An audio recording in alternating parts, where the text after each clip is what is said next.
आइए आज बात करते हैं हाइट एंड डिस्टेंस या कहें कि application of trigonometry. Application trigonometry ये मत सोचिएगा कि ट्रियो का सिर्फ इतना यूज है दो साइड या एक साइड निकालने के लिए।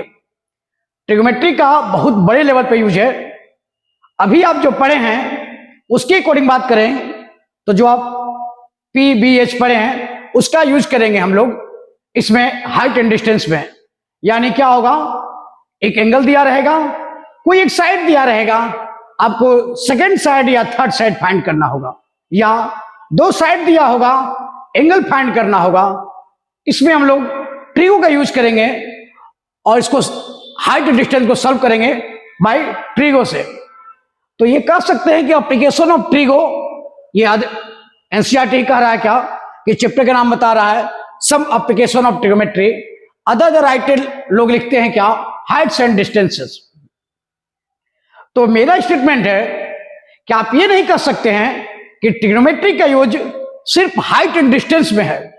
ट्रिग्नोमेट्री का यूज बड़े लेवल पे है, प्लेन के उड़ने से लेकर प्लेन के उतरने तक, मिसाइल को दागने से लेकर मिसाइल से बचने तक, और बोट को चलाने से लेकर बोट को डुबाने तक, मीन्स सबमरीन में हर जगह यूज है ट्रिग्नोमेट्री का। ऐसा नहीं है, यहां तक कि बिल्डिंग के कंस्ट्रक्शन से लेकर हर जगह रेलवे पटरी बिछाने तक हर जगह ट्रिगो का यूज है।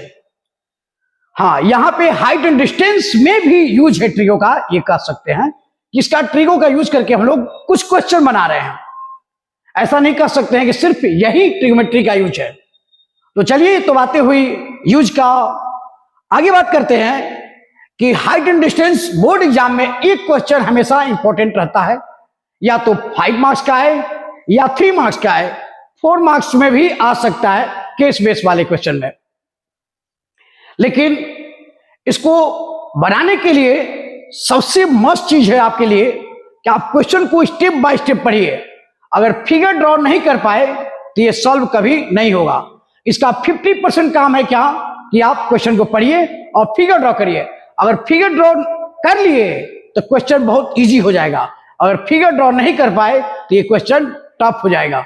इसीलिए मेरा आपसे सजेशन है कि जो भी क्वेश्चन पढ़ें कंसंट्रेशन के साथ पढ़ें और 1 बाय 1 स्टेप पढ़ें। उसका एक एक लाइन को डीपली पढ़िए और उसके बाद फिगर ड्रॉ कीजिए और उसके बाद उसको सॉल्व करिए। तो पहले कुछ टेक्निकल वर्ड है उस पर भी बात करते हैं हम लोग कि इसमें क्या क्या फिगर ड्रॉ करते समय कैसे कैसे वर्ड आएंगे और उसको कैसे हम लोग समझेंगे कि वो क्या कहना चाह रहा है। तो पहले बात करते हैं एंगल। तो एंगल के बारे में आर्यभट्ट ने कहा था कि जब दो लाइन एक दूसरे को इंटरसेक्ट करती है तब एंगल फॉर्म होता है। ये पहले से 9th क्लास में ही जानते हैं क्या कि जब भी दो लाइन एक दूसरे को इंटरसेक्ट करती है तो एंगल फॉर्म होता है, जिसे थीटा, अल्फा, बीटा, गामा या कोई कैपिटल लेटर से डिनोट कर सकते हैं। ये कंसेप्ट हम लोग के पास पहले से है एंगल का। उसके बाद आते हैं line of site. Line of site में क्या कर रहा है कि सपोज दैट यहां पे एक ऑब्जर्वर है, किसी ऑब्जेक्ट को देखता है, ऑब्जर्वर किसी ऑब्जेक्ट को देखता है, तो ये जो लाइन ड्रॉ हुआ इसको कहते हैं लाइन ऑफ साइट। किसको? इस OA को कहते हैं लाइन ऑफ साइट। यहां से वहां देखे या वहां से यहां देखे मैटर नहीं है, मैटर है कि इस लाइन को कहते हैं लाइन ऑफ साइट। याद रहेगा, लाइन ऑफ साइट।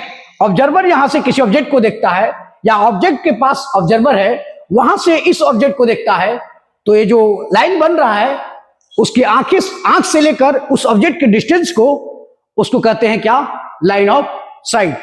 यहां तो कोई डाउट नहीं। उसके बाद क्या करते हैं, हॉरिजॉन्टल लाइन। हॉरिजॉन्टल लाइन क्या होता है, एक्स एक्सिस को जो ग्राउंड पे हो उसे कहते हैं क्या, हॉरिजॉन्टल लाइंस। मींस ग्राफ पे बात करें तो एक्स एक्सिस को कहते हैं हॉरिजॉन्टल लाइन और वाई एक्सिस को कहते हैं वर्टिकल लाइन। तो यही बातें हैं, ये क्या होगा, हॉरिजॉन्टल लाइन, और ये क्या हो गया, वर्टिकल लाइन। तो वर्टिकल लाइन और हॉरिजॉन्टल लाइंस के बारे में पहले भी आप जानते हैं, जो ग्राउंड पे हो, ग्राउंड के लेवल में हो उसे हॉरिजॉन्टल, और जो खड़ा हो वर्टिकल कर सकते हैं। ये डिपेंड करेगा सिचुएशन के अकॉर्डिंग, फिगर के अकॉर्डिंग कैसे चेंज करना है हॉरिजॉन्टल को वर्टिकल में, वर्टिकल को हॉरिजॉन्टल में। यानी आप माइंड में सेटअप रखिएगा कि एक्स एक्सिस को हॉरिजॉन्टल कहते हैं, वाई एक्सिस को वर्टिकल कहते हैं। सेकेंड बात करें तो ग्राउंड पे जो हो उसे हॉरिजॉन्टल कहते हैं, ग्राउंड पे जो स्टैंड पोजीशन में हो उसे परपेंडिकुलर, उसे कहते हैं वर्टिकल। इसमें कोई डाउट नहीं।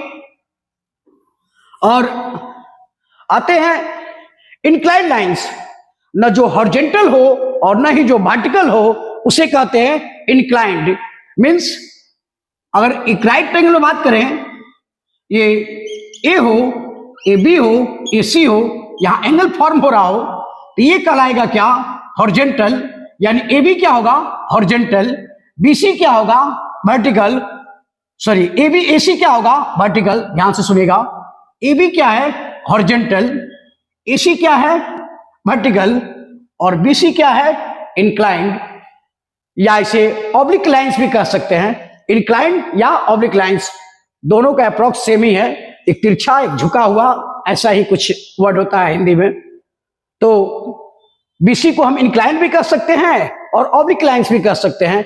इंक्लाइंड लाइंस या ऑब्लिक लाइंस भी कह सकते हैं। एबी को हॉरिजॉन्टल कहेंगे, एसी को वर्टिकल कहेंगे। कोई डाउट? और हम एसी को यहां पे 90 बना रहा है तो क्या कह सकते हैं? परपेंडिकुलर लाइंस भी कह सकते हैं।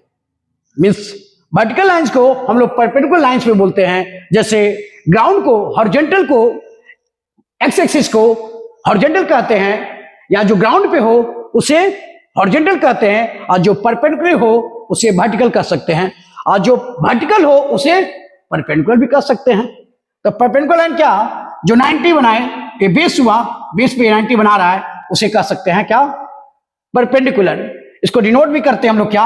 मान लीजिए सपोज दैट ये AC है तो लिख सकते हैं AC परपेंडिकुलर टू क्या? AB। ये समझते हैं सब टेक्निकल वर्ड। तो परपेंडिकुलर लाइंस, उसके बाद आती है पैरेलल लाइंस। जब दो लाइन के बीच का डिस्टेंस हमेशा कांस्टेंट हो और सेम हो तो उसे कहते हैं क्या? Parallel lines. दो लाइन के बीच का डिस्टेंस हमेशा सेम हो, यानी कभी भी इंटरसेक्ट ना करे, उसे कहते हैं पैरेलल लाइंस। ये भी कंसेप्ट है। आते हैं एंगल ऑफ एलिवेशन। ये मैटर है एंगल ऑफ एलिवेशन और एंगल ऑफ डिप्रेशन। इसको थोड़ा कंसंट्रेशन के साथ समझना होगा। पर एक बात करते हैं, ये शॉर्टकट में बात करें तो lines of site, line of site and horizontal lines, इसके बीच में जो एंगल फॉर्म होगा, लाइन ऑफ साइट OA और B, वो एक लाइन ऑफ साइट है, और AB क्या है? हॉरिजॉन्टल लाइन है। इसके बीच में जो एंगल फॉर्म होगा उसे कहते हैं एंगल ऑफ एलिवेशन। इसको क्या कहेंगे? Angle of elevation. कोई डाउट इसमें?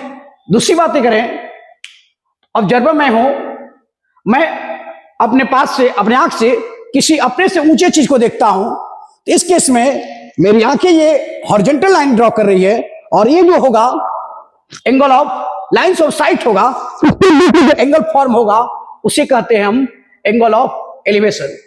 समझिएगा, ऑब्जर्वर अपने से ऊपर देखता है और उसके ठीक सामने ये हॉरिजॉन्टल लाइन होगा आंख से उसके, और जो ऊपर देखता है, इस केस में जो एंगल फॉर्म होता है उसे कहते हैं हम क्या? Angle of elevation. Means what?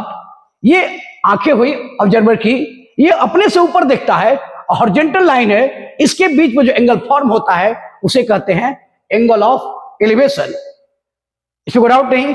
Angle of depression भी यहीं पे छुपा हुआ है, उसके भी कंसेप्ट को।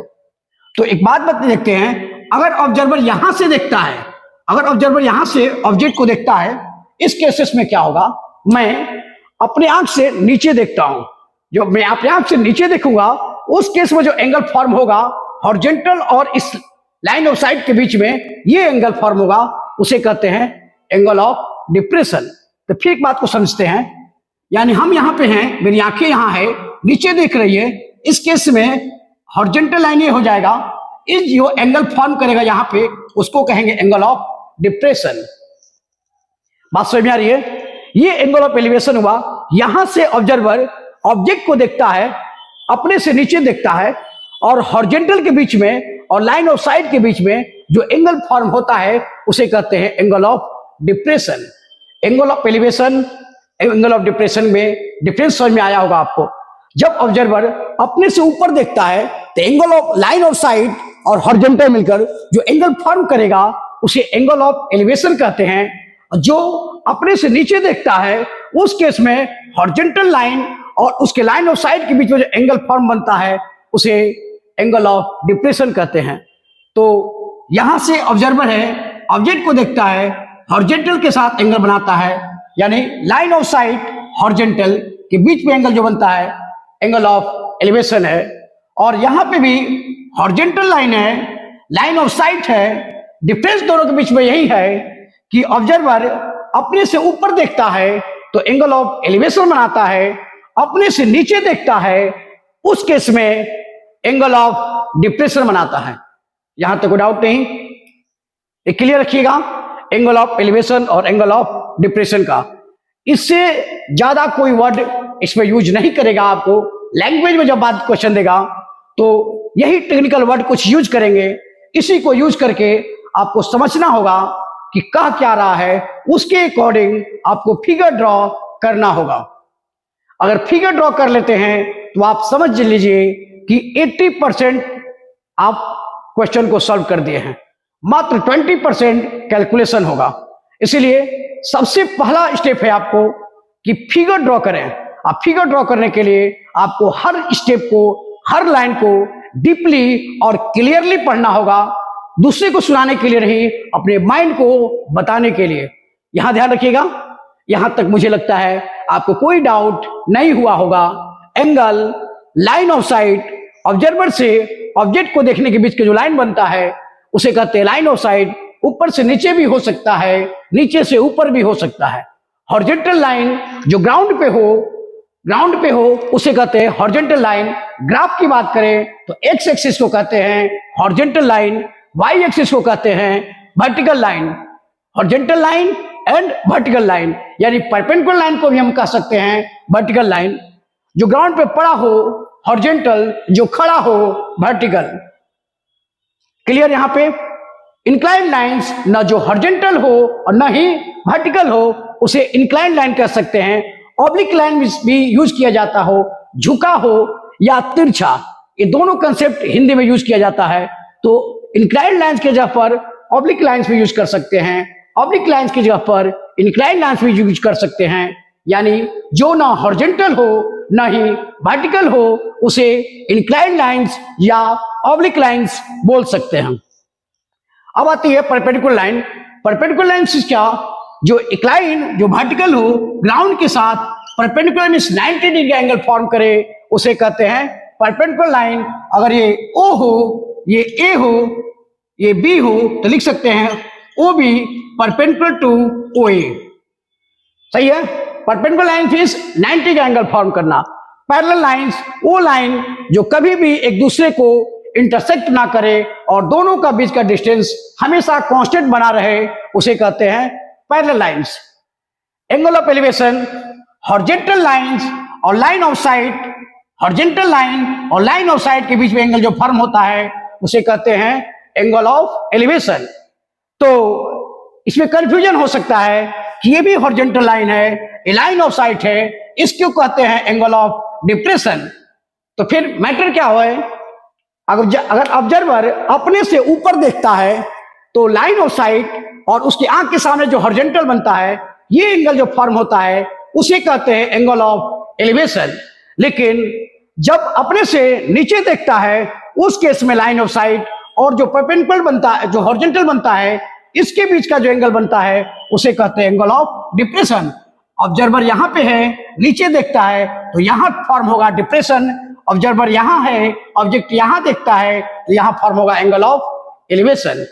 तो मुझे लगता है कि आप जितने टेक्निकल वर्ड होंगे यूज इसमें उसको मैंने डिफाइन कर दिया। और फिर भी डाउट होगा तो आप बार बार उसको देखिए, फिर भी प्रॉब्लम हो तो कमेंट में लिखिए, उससे भी दिक्कत हो तो आप मिल सकते हैं। आप जानते हैं जी कहां मिलना है हमसे। ये है ट्रिग्नोमेट्री का हाइट एंड डिस्टेंस का इंट्रोडक्शन, जो ट्रिग्नोमेट्री यूज करके हम लोग सॉल्व करेंगे।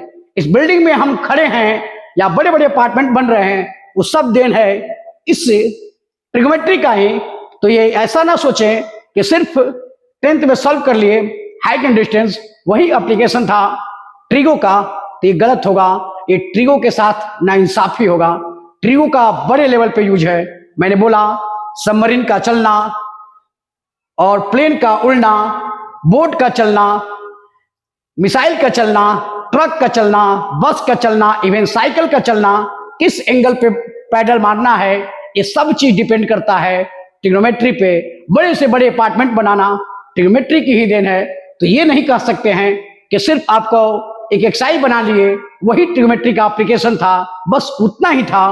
तो ये ट्रिग्नोमेट्री के साथ नाइंसाफी होगी। इसलिए वर्ड यूज किया है एनसीईआरटी, सब एप्लीकेशन ऑफ ट्रिग्नोमेट्री, यानी ये कुछ है ट्रिग्नोमेट्री का एप्लीकेशन में, ये कुछ है। बहुत सारे ट्रिग्नोमेट्री का एप्लीकेशन हम लोग को फ्यूचर में पढ़ना होगा। इंजीनियरिंग से लेकर आप जिस फील्ड में रहें वहां पे 11-12 में भी।